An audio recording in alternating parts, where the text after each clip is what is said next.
Bem, vamos falar com a Isabel Mega, ainda acompanhando as imagens do que foi a noite de quarta-feira no plenário da Câmara dos Deputados. A gente acompanhou ali um pequeno trecho do discurso do Hugo Mota, Isabel, que chegou inclusive a ameaçar alguns deputados de suspensão do mandato diante da ocupação da mesa diretora. O que a gente tem agora já de reação por parte de Hugo Mota depois da retomada dos trabalhos da casa? Carol, por enquanto não temos agendamento de sessão no plenário da Câmara dos Deputados, sessão de votação, apenas sessão não deliberativa.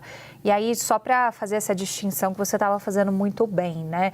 Neste momento, não há notícias de plenário da Câmara dos Deputados ocupado, justamente porque houve todo esse tumulto na noite de quarta-feira e depois a oposição saiu de lá. No Senado Federal, apesar do tumulto da Câmara, não rendeu nenhum tipo de exemplo. Os parlamentares continuaram por lá, madrugada dentro, e estão fazendo uma espécie de rodízio, inclusive, de ocupação do plenário. A cada 2 horas vai uma dupla diferente assumir o posto.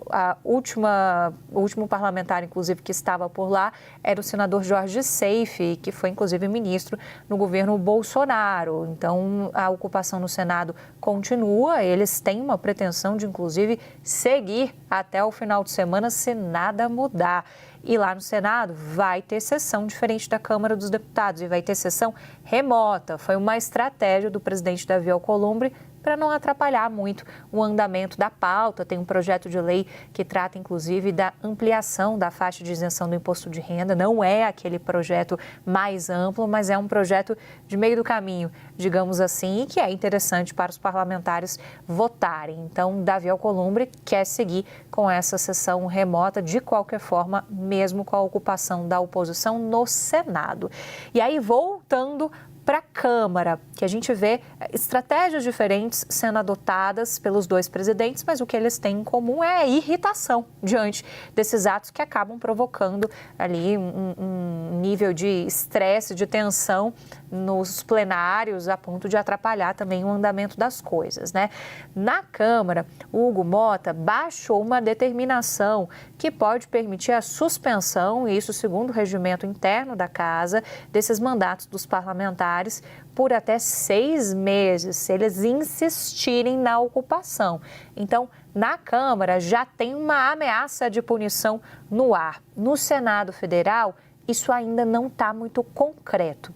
Na Câmara, essa ameaça poderia escalar, porque também foi discutida a possibilidade de cassação dos parlamentares, de acionar conselho de ética, em caso de aumentar ainda mais a gravidade com confronto direto com a Polícia Legislativa. E aí eu volto para o Senado nesse passeio entre as duas casas. No Senado, não é de ontem, mas de antes de ontem, os parlamentares ali no entorno de Davi Alcolumbre já estavam avaliando essa possibilidade de Polícia Legislativa também para tirar os senadores. Mas a avaliação até aqui é de que essa seria uma medida extrema, de que eles não querem escalar a esse ponto. Então, a estratégia adotada foi partir para marcar uma sessão remota, sem ter tanto confronto assim como houve nessas cenas muito que falam por si mesmas na Câmara dos Deputados, Carol. E os presidentes das duas casas dando os seus recados nesse momento. Quando a gente fala desse reforço da Polícia Legislativa, Isabel, há uma preocupação com a segurança na esplanada dos ministérios, na Praça dos Três Poderes, inclusive com instalação de grades, né? O que a gente pode trazer de reforço de segurança aí em Brasília a partir dos últimos acontecimentos? Eu estava conversando com algumas fontes da segurança pública aqui do Distrito Federal e questionando, né? Porque a gente teve a notícia de que tinha sido montado, durante essa confusão aí na Câmara, tinha sido montado do lado de fora do Congresso Nacional um bloqueio na via que dá acesso ao Congresso Nacional. Você vai descer na esplanada em direção ao Congresso, que é a via N1, sentido, portanto, L4. Para quem é do Distrito Federal, está mais acostumado com esse monte de número e de letra, né? E aí, eles fizeram isso preventivamente, porque eles tiveram ali uma percepção de que poderia ter algum tipo de ato reverberando também do lado de fora do Congresso Nacional e fizeram isso de forma preventiva. Caso tivesse algum tipo de tumulto, eles já tinham atuado realmente nessa maneira de prevenção do lado de fora. No outro sentido, estava tudo liberado. Então, foi mais do lado da Câmara dos Deputados mesmo, descendo a esplanada dos ministérios. E aí, o meu questionamento foi, mas é por causa do que está acontecendo neste momento dentro da Câmara dos Deputados? E a resposta foi, é por causa do contexto.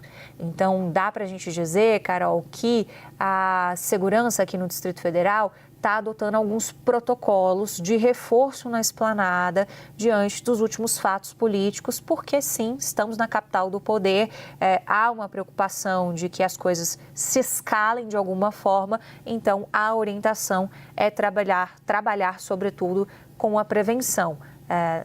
A qualquer sinal de que possa haver algum tipo de interferência, de ato, é já reforçar a segurança nesse perímetro do Congresso Nacional. E aí eu volto alguns dias naquele nosso plantão que a gente estava aqui falando, Carol, lembra dos deputados bolsonaristas que chegaram a montar uma barraca de acampamento na Praça dos Três Poderes, ali atrás, portanto, do Congresso Nacional, e teve uma determinação do ministro Alexandre de Moraes para que eles fossem retirados.